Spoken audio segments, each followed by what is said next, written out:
I'm Dr. Stephanie Rivera. I'm an OBGYN, work with Inglewood Hospital, but I'm also part of a private practice called the Brescia Migliaccio Women's Health. We're a big practice, and we have different types of providers in terms of ethnicities and age range that which caters to a large community. Today's talk is about menopause, and I think there's a lot of misconceptions of what it is, what symptoms occur, how patients feel, how long it lasts, what can we do, why is this happening, why do we have to go through this, right?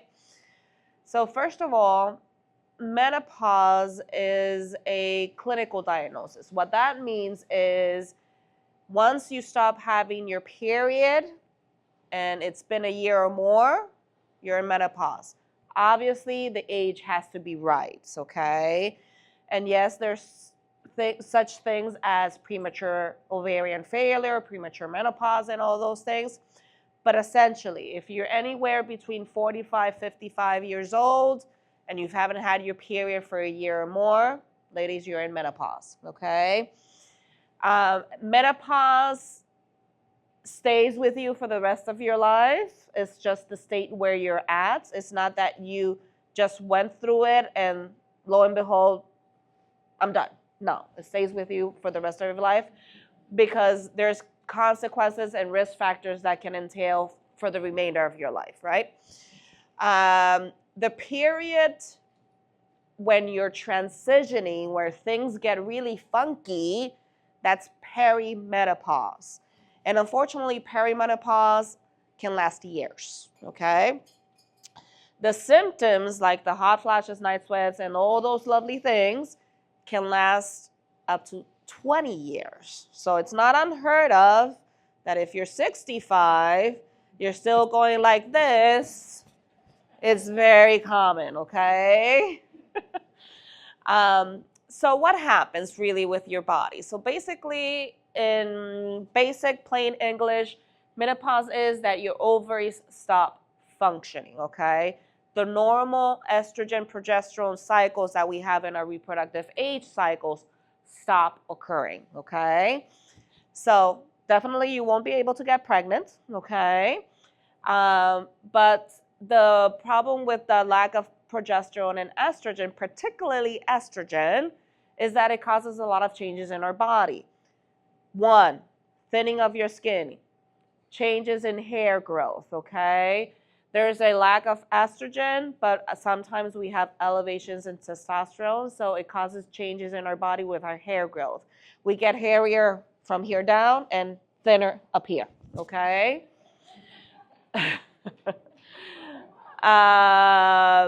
What else? The hot flashes. It changes the temperature receptors in your body. So, but what is a hot flash? It's not just you're feeling hot. A hot flash is a sudden surge of heat from here up, lasting a couple of minutes. Yes, you can flush. Yes, you can sweat. It's very uncomfortable, and then it goes away, okay? It can happen once or here and there, or you can have multiple episodes during the day, okay? Night sweats is exactly the same, but at night while you're sleeping. So you wake up sweating, okay? And your sheets are sweaty. Other things that can happen because of the lack of estrogen is dryness down there. And that becomes very important, especially if you're sexually active. So in my practice, I've got a lot of patients that actually look at me funny when I start asking, so are you sexually active? Does it hurt? Blah, blah, blah. And they look at me and say, but why are you asking all this? Because it's important, because we reach a certain age doesn't mean we stop having fun, right?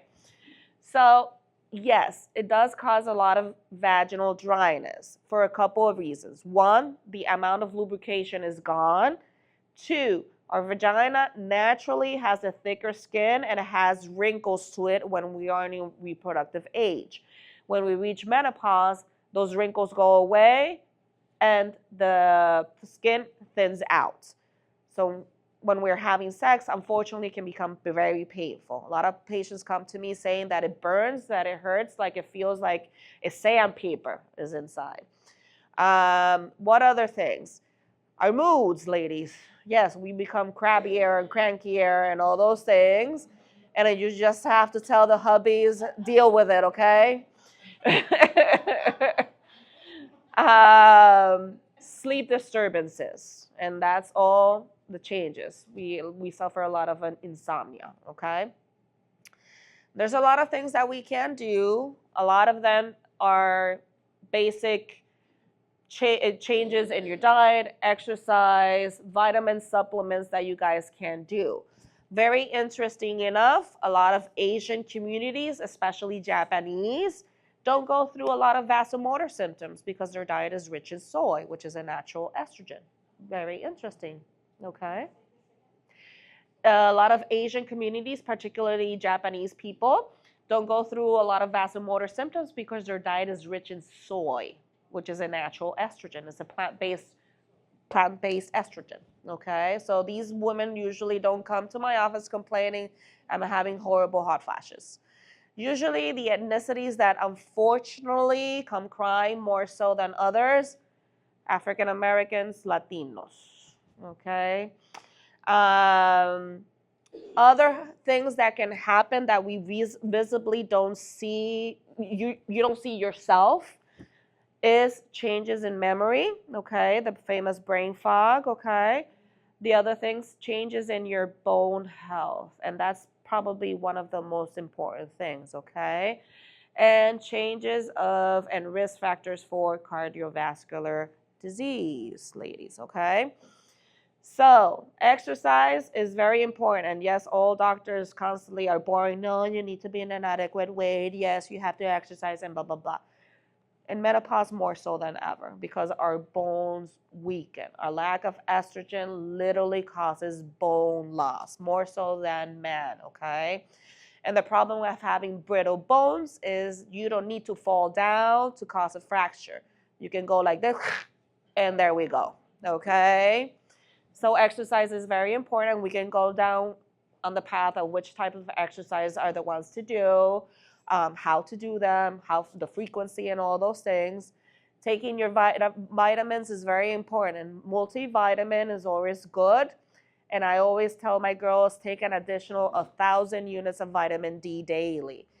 We live here in New Jersey. We have our seasons. For more than half a year, we're dressing up to the sleeves up to here and all covered up. The only way our body produces vitamin D is if our skin is exposed to the sun. We don't do sun here. So you guys need the vitamin D, okay? What else? I think that's a pretty good introduction. Questions up to now? Yes, ma'am.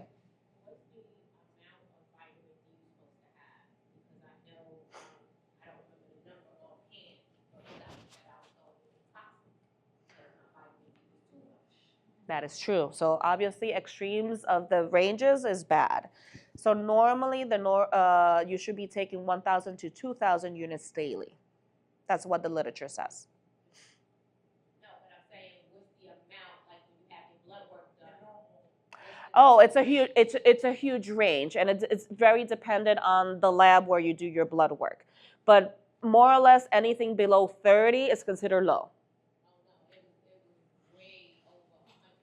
So probably you, yeah. Mm-hmm. Mm-hmm.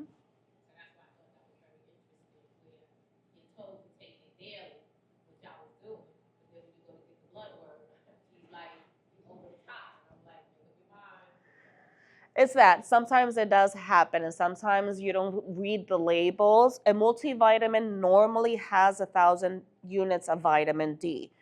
But generally speaking, since we don't produce a lot of vitamin D in our skin because we're not exposed to the sun, we still are deficient in spite that's the recommendation guidelines, right? So that's why I tell to add 1,000 more. Remember I told you 1,000 to 2,000 is usually the preferred amount daily for a woman. Sometimes we have to give more because they're extremely deficient. If you're going on to the other side, you have to check if you're not overdosing on the amount of vitamin D that you're taking. So you have to read the labels, right? Or make sure it's not something endocrine speaking, okay?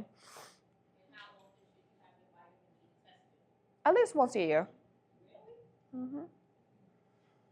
If it's slow, it's going to be a little bit, more frequent because they're going to give you medications to try to get your vitamin D up, and they want to test to see if it's going up. So I know like there's sometimes better good times of the day to take vitamins than others, and then you should take some vitamins together or not take the vitamins together. So how do you take them? The vitamin D can be taken with foods. That's fine. Hmm. Hmm. Is it better if you buy one that has vitamin K mixed with vitamin D? So it really depends. You have to be a little bit careful with vitamin K. Excessive vitamin K can cause heart problems. So careful with the vitamin K. If you're healthy, generally speaking, a regular multivitamin is more than sufficient for most women. Okay. Now, taking a little bit of extra vitamin K could be because you have restless leg syndrome or you get a lot of cramps at night. But I prefer magnesium more so than vitamin K. It helps a little bit better. Mm-hmm. So I do get cramps that you mentioned that I take multivitamins. So what are the cramps like what are they symptomatic of? Like if I'm getting cramps, what am I lacking from? So most of the time is magnesium. So a lot of magnesium glycinate helps good for sleep hygiene, and it does help for muscle cramps in our legs a little bit when we go to sleep.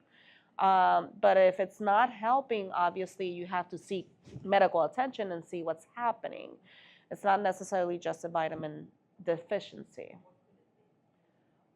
It could be restless leg syndrome, which is, something that some people do have. It could be stress. It can be anxiety. A bunch of things. Yeah. Yes. You had a question? No? Yes. Is it dangerous if your magnesium is too high? I'm sorry? Your magnesium Yes. is too high. Is that dangerous? Yes. Everything in excess is dangerous. In my field, I handle a lot of elevated magnesium because pregnancy, one of the complications that we can have is preeclampsia, and we actually give them magnesium to help prevent seizures. So we manage those girls with really high magnesium levels. But if your levels are above 8, it can cause respiratory failure. So you have to be careful as well. So you can get it in foods, obviously. Mm-hmm. Is it like how much would you need instead of taking a supplement? How much would you have to eat? In terms of the magnesium, I do not know exactly, to be honest. I have to look that up. What's the maximum amount you can take daily? But all these medications that you're going to be taking orally is your gut that's going to be being absorbed through the gut. It doesn't mean that all the amount is going to be absorbed at the same time. There's different absorption rates, right? Rule of thumb is, if the bottle is saying take one supplement a day, that's good, okay? But the problem here comes is polypharmacy. So if you're taking multiple medications and you're taking medications where it causes some side effects, especially, with the potassium, with the magnesium, you have to talk to your doctors because you can be unintentionally causing increase of those vitamin levels in your bloodstream, which is bad. Okay? So, for example, for me, when patients come to me about menopause, my go-to is just a regular multivitamin. If you want to focus on certain brands, and again, I'm not getting paid because I'm mentioning these brands, but one a day is a nice brand because there's one focus for 50 and plus. So they tailor the vitamins for women 50 and plus, okay? And I do add here, because it's not the same as living in the Caribbean where we have sunny days 24/7. You need your extra vitamin D because of the bones. Okay. Now, in terms of calcium, because you also need calcium for your bones, it's a little bit tricky. Our gut does not absorb calcium pretty well when you take it by pill. It's better absorbed with diet. So eating, yogurts, cheeses, milks is better. The literature says that you should be ingesting around 1,200 milligrams of calcium daily, okay? But it's preferred in foods, okay? Excess calcium can cause kidney stones. So So is a glass of milk a day? that's beautiful. Yeah. Okay. In terms of exercise, ladies, moderate impacts, weights are what you guys need, okay? So, yes, you can go on the treadmill. Yes, you can go on a walk, but the walk has to be a little fast paced, okay? Can't be going to the mall, watching the clothes and watching the, the stores and all those things. That doesn't count, okay? I like a lot of strength training types of exercise. One good type of exercise that I recommend my population is Pilates.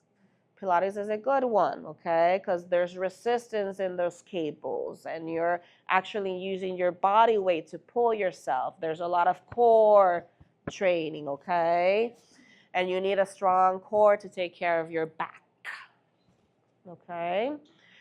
How much? At least 30 minutes daily, 5 times a week, ladies, okay? Went up. Used to be 3 times weekly. Now it's 5 times weekly, okay? So if you guys are doing it, kudos, okay? What else? Weights, doing a little bit of weights, okay? That's very good. Go slow. If you want to build more muscle mass, you have to go up a little bit more on the weight slowly but surely and lots of reps, okay? That's what builds muscle. Yes, ma'am. Another question about vitamins. I don't take vitamins, like that multivitamin, because I don't, like I'm not low in any environment, so I, Then you're doing a good diet because a lot of these vitamins are dietary, okay? so I don't really need it if I don't need it. Correct, okay? So, these special diets, vegans, whatever, you have to be careful. You have to supplement what you're not eating, okay? I only take the vitamin D. Okay. Another big question that I get in my practice is weight. Weight becomes extremely difficult to lose when we reach menopause, and it's because our metabolism slows down, unfortunately. So doing these special diets like Atkins, intermittent fasting, low carb, whatever, they're going to work, but they're going to work on the short time because your metabolism is going to become accustomed to it. My recommendations for those is to seek a nutritionist. The nutritionist is going to change your meal plan week by week. It's going to trick your metabolism that something new is happening every single week, so it has to burn fat. Okay? If you guys are doing weights and you're trying to increase muscle mass, take in consideration muscle weighs more than fat. So you might be losing inches, but not the scale is going to reflect it. Okay? Yes, ma'am. Getting back to the exercise, if you do the walking every 5 times a week or every day or whatever, if you do like a weighted vest or like ankle weights, does that count as strength training? Where's the weights? I'm sorry? Like either like your ankles or like a weighted vest. Okay. If you only have time for one and you can do the walking but not like the actual strength. It counts. So is that counts? Yes, you're putting more weight on your body, so your bones is actually feeling it. So if this answers your questions a little bit, patients who have a normal weight or are underweight, actually, being underweight is a risk factor for osteoporosis, okay? Patients who are, I'm not saying to be obese, guys, okay? But patients who are obese tend to have good bones because they're walking with a higher weight on themselves. So the vest, the ankle weights, by all means. Go gently, yes. We don't want to injure ourselves, okay? You start gentle and go as you feel, okay? Now, I would like to talk about the sex part because that's a very important part. And I've had ladies come into my office complaining and crying that it's so painful. And then mixed with all the symptoms of menopause and mixed with the added symptoms that our sex drive goes downhill in menopause as well, our minds become, adjusted to thinking, I don't want to have sex because it hurts as well. So sex life and, marriage sometimes get a little bit difficult because of this. Men don't stop wanting, unfortunately. You don't have an obligation to be sexually active with your husbands, okay? So I'm not saying that. But the ladies that do want to continue having sex, there are remedies. Seek help. Talk to your gynos. There's medications that we can give, okay? The preferred medication is vaginal estrogen. It's a suppository or cream or a pill that you place inside your vagina. Some people are very much afraid about hormones. There's a lot of backlash because of hormones. But vaginal estrogen stays in the vagina locally. It doesn't have systemic side effects, okay? And it's either twice or 3 times weekly. Added with vaginal moisturizers, the same way you buy lotion for your skin to keep your skin hydrated, there's things in the vagina to keep the vagina hydrated, okay? And you have to use lube when you're having sex, guys, okay? You have to be careful with the lubes. Certain lubes irritate the vagina. Avoid fragrances, those fancy things that change temperature. You really need one that is nice and silky, and it's nice and slippery. Yes, you want to be slippery, okay? If you want to know one, my favorite one is called Uber Lube. You can Google it, okay? You can get it through Amazon. It's nice and silky. It doesn't feel heavy. It doesn't feel like you have a snot down there. And it's nice and slippery, and it lasts long periods of time. There's 2 types of lubes, one water-based, one silicone-based. The water-based is usually better for your vagina, but the problem with it you have to reapply. With the thrusting and the friction, it goes away quicker. Silicone lasts longer, and it's more slippery, okay? Uber Lube, for example, is a silicone-based lubricant, but like I said, it doesn't irritate. And I know I use it. Okay. What else?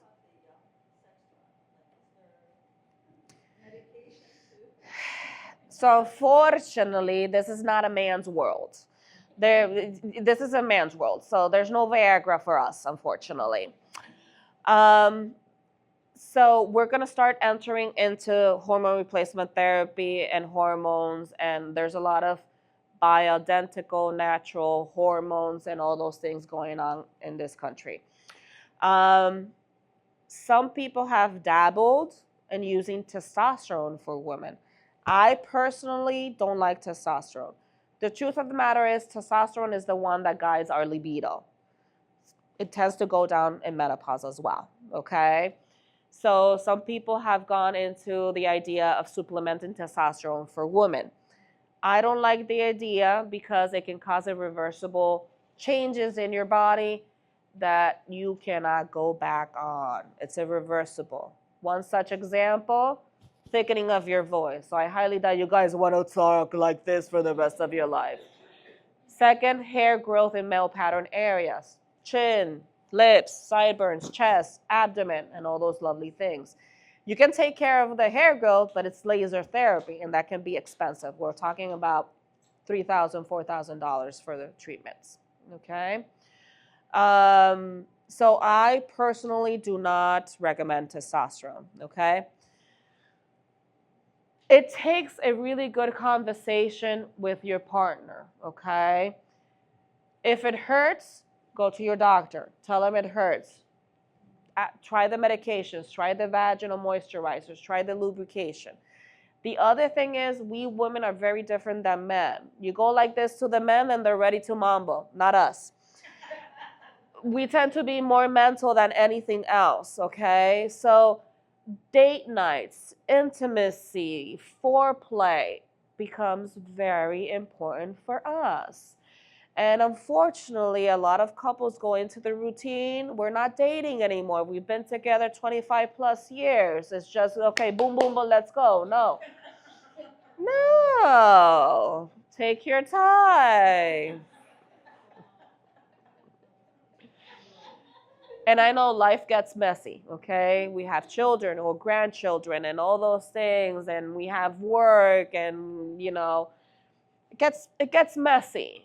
But you have to put that into your marriages, because the way I think about it is children leave the house, right? If you have a blessed relationship, you're going to have a full house, beautiful. But at the end of the day, children leave their houses, right? So you're going to be with this grumpy guy for the rest of your life, right? Might as well make it work. Correct. That's what I think. Correct, okay? But like I said, you don't have to put your well-being for your partner. It's 50-50 in that sense, okay? Yes. Other questions? Okay. So about, I went through that. Yes, ma'am. Hot flashes, the night sweats, I don't have those anymore, but sometimes I feel like, and it comes for a short period of time, like I feel, it's like I need to punch somebody or, and then for me, one thing, it's like, and then it goes away. Yeah, it's normal. It's normal. Don't feel bad. You can get a punching bag. No, I was seeing. I was seeing a. Oh, careful with road rage with that.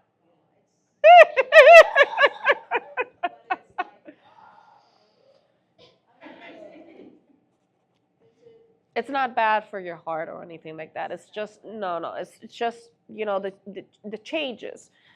It's there, okay? It's gonna be, and it's just a matter of finding healthy ways to deal with it, okay? Some people prefer therapy. Some people prefer more exercise. Some people go boxing. TikTok the other day showed me there's this new thing that you put on the wall that plays with music and you're boxing. I say, oh, that looks cool. So, it's just a matter of finding things to help you deal with it, okay? Men, unfortunately, most of them are not going to understand, but you can sit down with your partner, sit down with your sons and all those things and tell them, look, I'm not crazy. Happens to all of us, okay? If you don't like it, go away. If you want to stay, shut up.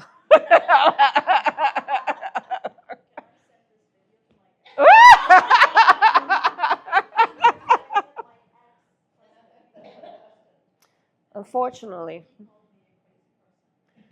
it's very real. It's very, very, very real.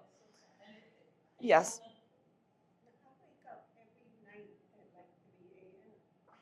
There's sleep disturbances, unfortunately. In terms of sleep, I am a big fan of Unisom over the counter. It's not addicting. It's a sleep aid, like melatonin. Okay, Unisom. Unisom. That's another one. Okay. Well, I still work, so I have to get up very early in the morning, and I need a live routine from Sunday night to Thursday night. I like to talk. I need to be. I get up at the same time everyone, and it's very early.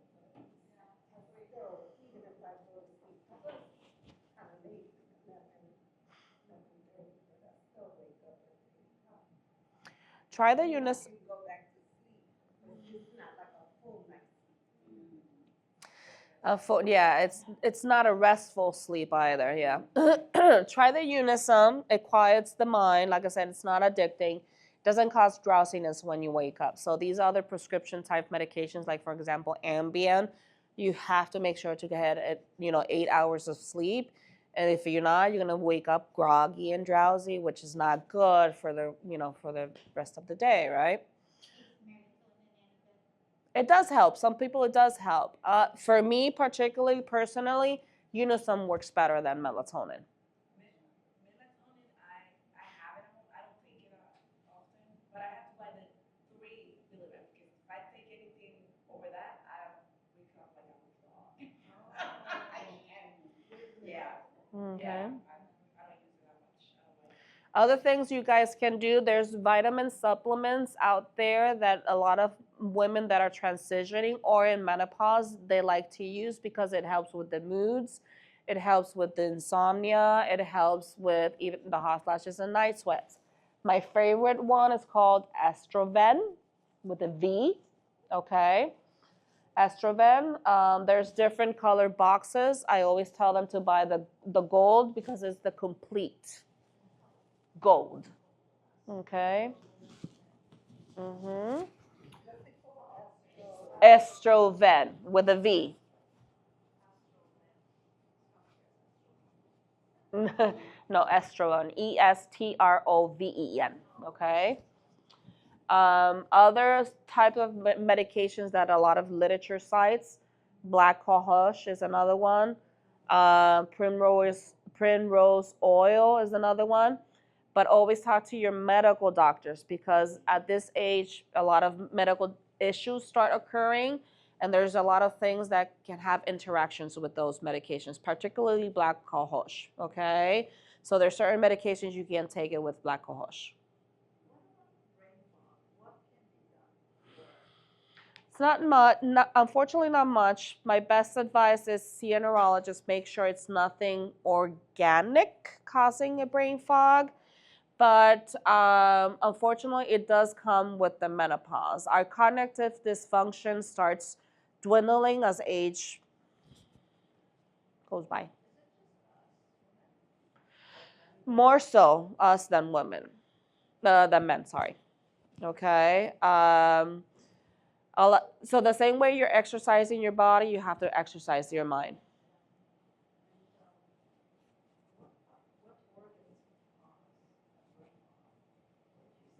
No, not organs, something organic, something innate, like a medical condition.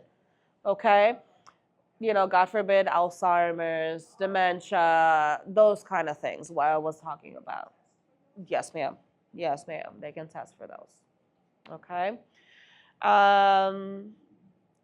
Yes, ma'am.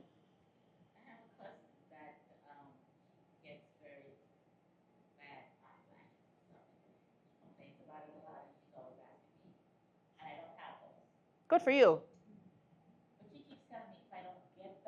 Yeah?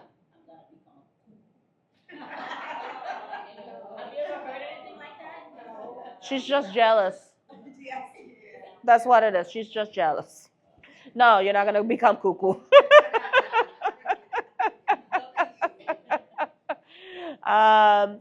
So there's treatment for it, okay? Like I said, hormone replacement therapy is a thing. There's a lot of fear in the community and a lot of fear in doctors as well with hormone replacement therapy. It's the best treatment for, you're going to feel good. You're going to feel like you're 20, back to 20, okay? And I do have a lot of patients that started it and refused to let it go, okay? What the literature says is it's used only to treat vasomotor symptoms, okay, like the hot flashes and night sweats. It's only meant to be used the lowest dose possible, and it's only meant to be used for the shortest amount of time, okay? It's not meant to be a cure. It's not going to cure your symptoms because once you're off of it, symptoms might recur. Generally speaking, it's going to be much less of when they started, okay? Let me finish. It has a bad rep because it can increase the risk of breast cancer and it increases the risk of clots in your legs, okay? So there's certain populations that cannot use hormone replacement therapy. Patients with cancer cannot use hormone replacement therapy. Patients who are smoking, particularly nicotine, cannot use hormone replacement therapy. Uncontrolled hypertension, uncontrolled diabetes are not good candidates either, okay? If you have a uterus, you have to use the progesterone. You cannot use estrogen alone, because if you use estrogen alone, it causes uterine cancer, okay? And the progesterone, unfortunately, is the one that could potentially increase your chances of getting breast cancer, okay?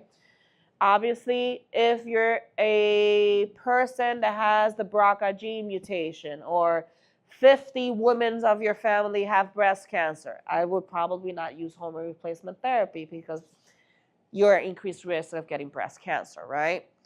That's not the only medication out there, okay? Second line treatment is certain antidepressants, okay? The antidepressants that we like is either Effexor or Paxil, has been studied, and compared to patients that are not using anything, there's some relief, okay? The most common side effects of those type of antidepressants is gastrointestinal, cramps, constipation, diarrhea, nausea, and vomiting, okay? And it can decrease your sex drive even more, which is bad. But other types of medications, there's a new medication, probably you've seen a commercial. It's called Veoza. It only is used to treat the hot flashes and the night sweats. It's not going to treat the moods, the insomnia, the vaginal dryness, or anything like that.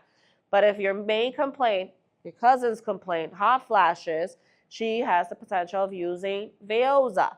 It's a very, very, very good medication. And yes, it does have side effects, particularly liver, okay? So we have to monitor your liver enzymes every 3 months, okay? You can use combos. Let's say you cannot use hormone replacement therapy because of whatever risk factors you have.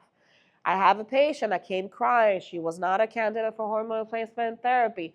I gave her Veoza for the hot flashes and night sweats, and I gave her an antidepressant. She's doing good, okay? If your main complaint is just the vaginal dryness and it hurts, then stick with the vaginal estrogen. The risk factors to avoid hormone replacement therapy does not apply for vaginal estrogen, okay? It stays locally. It doesn't have the same side effects. You're not going to get cancer. You're not going to get the blood clots, okay? Obviously, lifestyle modifications, which we've spent a lot of talking about, is very important for you guys. Things to avoid: caffeine, chocolates, alcohol, smoking. The good stuff, I know. Dark chocolate is better. Yeah, but unfortunately, those type of foods and drinks are going to cause changes in your internal temperature receptors. So it's more common to get hot flashes after alcohol, eating spicy food, caffeine, all those things. Yes, usually it's recommended to use 1 cup of coffee. If you can get decaf, it would be better for you. Mm-hmm. Yes, ma'am. Tea is fine, but some teas have caffeine.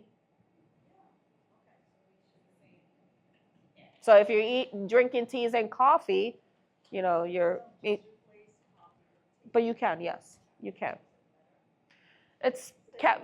Still have caffeine. But certain teas don't have caffeine, so you can, just look at the label. Yes.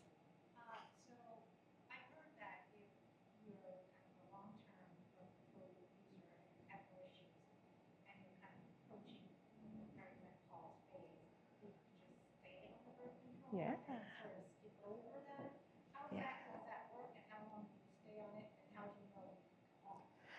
Good question. So if you're a healthy non-smoker and you want to avoid or want to suppress your menstrual cycles or want to control, because one of the symptoms of perimenopause is abnormalities in your menstrual cycles. A lot of women start skipping and having prolonged spotting episodes, that sort of thing. So one of our things to do is birth control, right? You can continue probably up to 51. The average age of menopause in the US is around 51. Does not mean you can go a little bit earlier or a little bit later, okay? But yes, you can continue. And it's lower dose than hormone replacement therapy, but it can mask all the symptoms of menopause. So that's why you can continue. So then you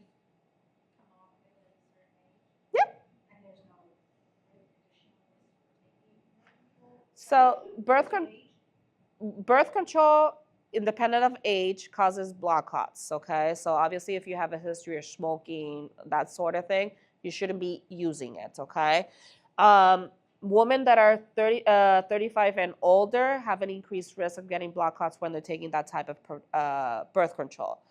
But we use it all day long, okay, every day in our practice, and its literature has proven that is in a healthy patient and an indicated patient is completely healthy to continue up to 51. Any other questions? How does that affect your OB? Good question. So remember that I told you that the lack of estrogen causes changes in your vagina, right? The dryness might produce a lot of itchiness. The dryness and what we call atrophia, the thinning of the skin of the vagina and the lack of wrinkles in the vagina, can also cause recurrent UTIs, okay? The main treatment is vaginal estrogen. It helps. If the itchiness is more so towards the outside, the vulva, the skin of the vulva also thins out. I like Aquaphor. Aquaphor at bedtime, a little bit, moisturizes the skin. Yeah. Yeah.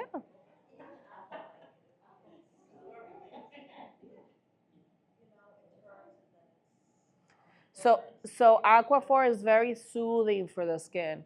So if you haven't heard, a lot of tattoo artists actually use it to heal the skin for after a tattoo because it's very soothing for the skin. Any other questions? So you explained earlier about, you mentioned if the uterus is not there, then the hormone, Progesterone, you don't need it. you don't need it. So if you remove it, then it's just The one that causes all the effects is estrogen, unfortunately. and then you can what's the name of the other hormone that Testosterone? that we need to feel? Yeah, but like I said, I don't like. Pills? Yes, there are. There's hormone replacement therapy can come in pills, it can come in patches, it can come in lotions and cream. Depends on the patient and what's their comfort. All of them, all those four ways of using it has the same absorption rate, doesn't cause any difference. One works better over the other. What would you say, well, what do you think the reason is if you had burning after you both have released and he's still hanging out? Like, yo, get out. So first, make sure that it's not an infection because some women can get infections in our vagina very easily, okay? Even though yeast and bacterial vaginosis in a menopause woman is less likely, okay? It still can happen, okay? So that's the first thing, okay? Second, women can get recurrent UTIs after having sex. Remember, those little holes are all connect, one next to the other. And unfortunately, our butt is close to the vagina, which is close to your urethra. Our butt and our vagina are places that have lots and lots and lots and lots of bacteria, which can go into our urethra very easily. So that's why for us, it's very, very, very easily to get UTIs. It doesn't matter what age, okay? So that's second. Third, the changes in your vagina.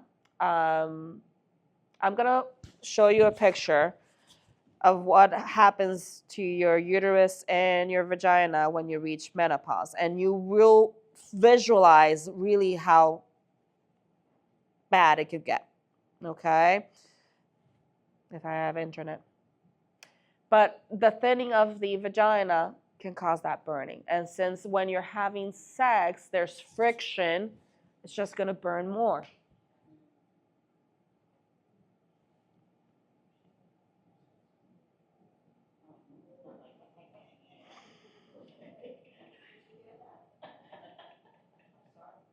It's okay. So this is the photo that I like to show my patients if the phone lets me.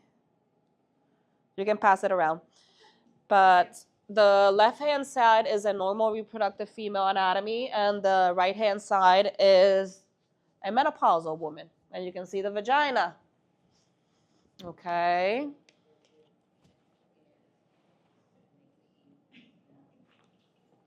So you're not crazy. No, I'm sorry? It shrinks, yeah. So patients, for example, if you stop having sex, and then again, there's a lot of, in terms of sexual health in older ladies, I don't think a lot of doctors spend time talking about it. And yes, a lot of couples stop having sex, but talking to my patients, I still have patients in menopause that are enjoying their lives, okay? So if you stop having sex, our vaginas shrink.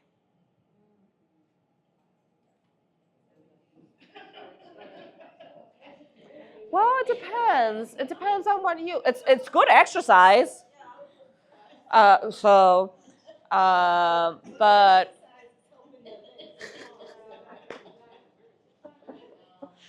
But yeah, it happens. I've had patients where they haven't had sex for a couple of years, 10 years, and then they meet a new fella, and they're crying because it hurts. They can't have sex.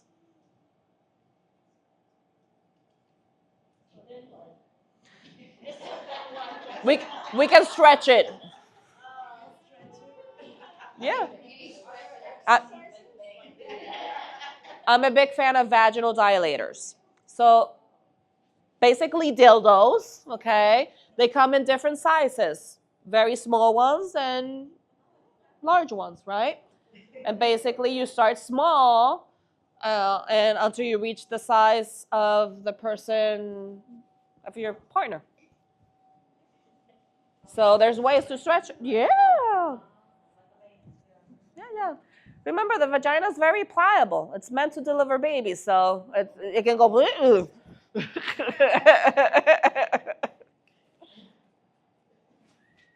Any other questions? Because men invented it. It has men in it. Have you not noticed that all our problem starts with men? Menstruation, menopause. No, I don't know. I don't know who gave it the name. To be honest, I'm just making a joke. I was gonna suggest that maybe use white noise like rain. Oh yeah, I know that would help you. The sound machine. I have that like the sound. It doesn't work. No. I'm listening to that. But it depends. There's so many different things. Like relaxing. I can't listen to the words because I can't speak. Yeah. That's the only thing.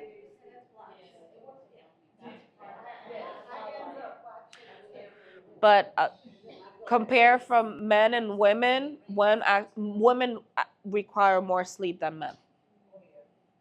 My husband go to sleep at 2 o'clock in the morning and get up at 4:30 or 5 o'clock, and it's fine. Yeah. I'm like, oh no. Yeah.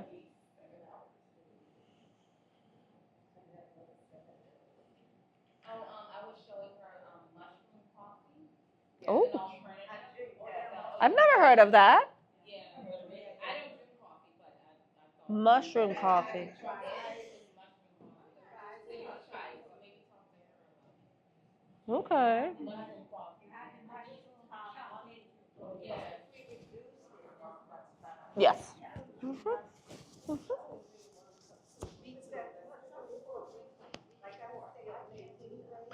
Well, in my line of work, my coffee cup is this big.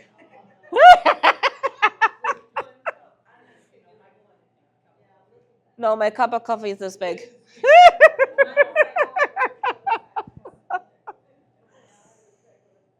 Okay. My pleasure, my pleasure.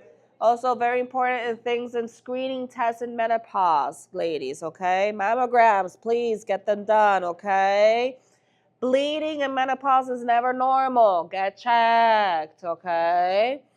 2 bone density scans to test for osteoporosis. A lot of internal medicine doctors order it before what my school recommends, which is 65. The American College of Obstetrics and Gynecologists recommend routine osteoporosis screening starting at 65.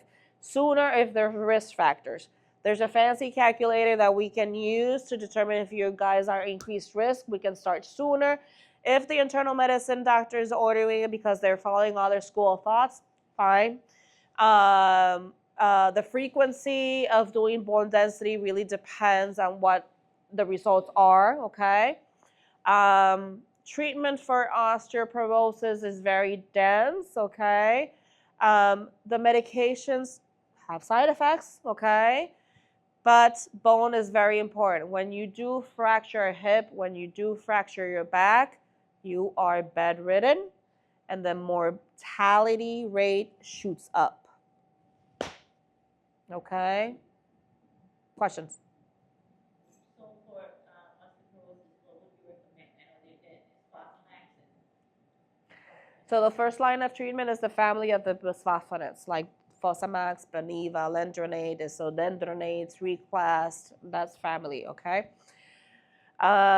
There's pills and there's injections. Nowadays, Prolia has become very popular because it's an injection every 6 months. I think there's another injection out there. I forgot the name of it. It's very new. I think it's once yearly. Reclast is an injection which is once yearly. Those medications are going to help rebuild bone. That's why you use them. For how long? The literature doesn't say. Most doctors use it around 5 to 8 years, and then give a holiday and just monitor the bone density scan. If it reverts back, some of them put them back on the medications and all those things, but that's a conversation that you have to have with your doctor. Everybody is a little bit different in that sense.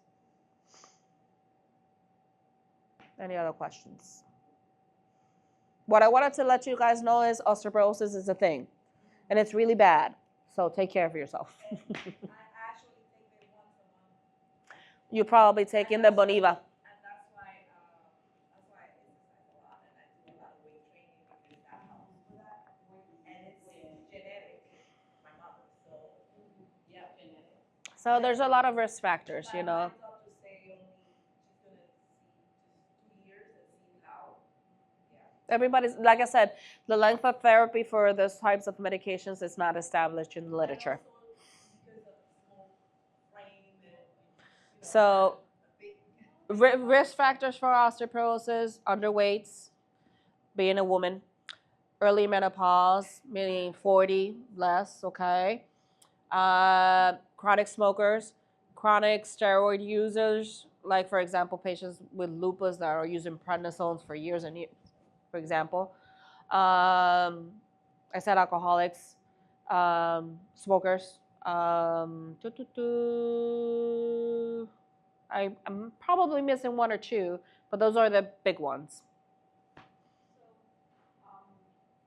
my cholesterol have been going up, since I had Yep. I went through menopause, and this year it's been a little high. So the doctor started me on A statin. yeah. Mm-hmm. Are there side effects?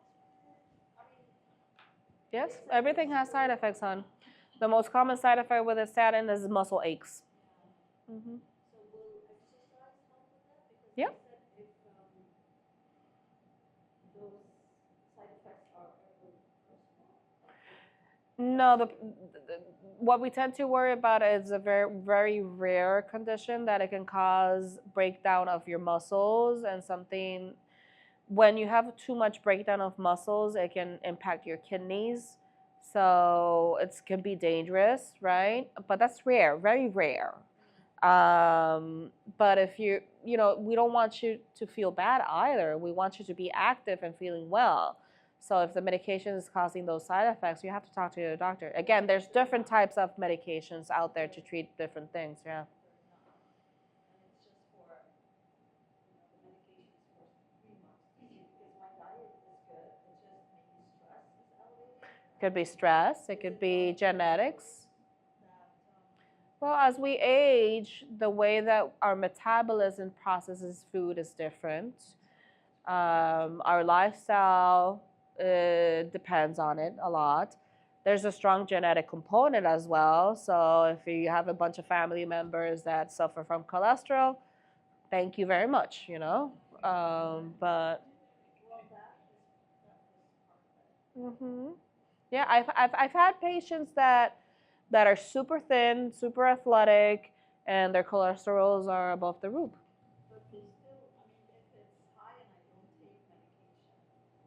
The problem is heart attacks. So that's why we treat it. It depends. But there's, again, ranges. For example, triglycerides, if it's above 150 is high. General cholesterol above 200 is high. The bad cholesterol above 100 is high.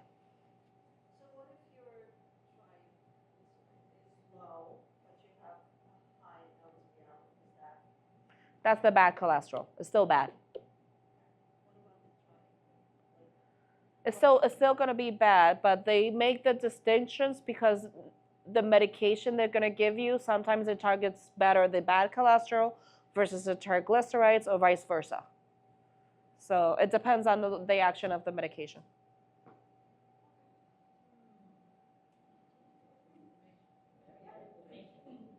Dookie. My pleasure.